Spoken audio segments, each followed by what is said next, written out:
I'm currently in Manila in the beautiful Philippines, which are under constant, well-funded pressure from the West to promote condoms.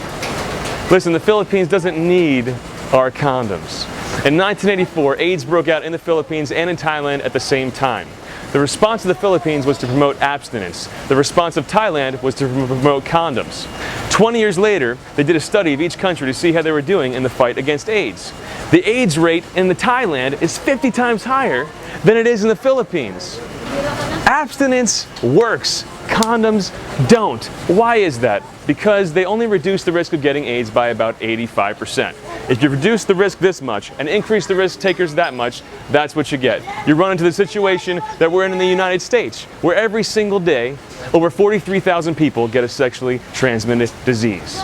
Look, the U.S. is crowded with condoms, and it's not working. It's not working. It's numbers. It's not a religious dogma that's saying it's not working. It's simple math that shows us it's not working. A couple years ago, Pope Benedict XVI came out and said that condoms are not solving the AIDS crisis in Africa. There was an international outcry. How could he put his dogmas before human lives? Well, you look at the facts, it shows he was right.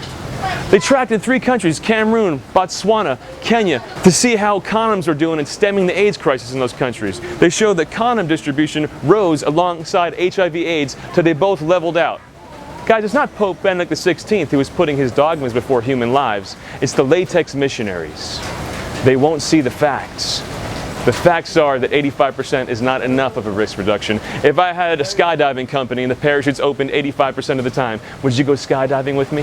And not just for AIDS. It only reduces the risk reduction in maybe 50% against a whole slew of other STDs. And when it comes to pregnancy, Planned Parenthood's Research Council had to recently admit the leading cause of unplanned teen pregnancies is not a failure to use contraception, it's a failure of contraception to work. Western world, get a clue.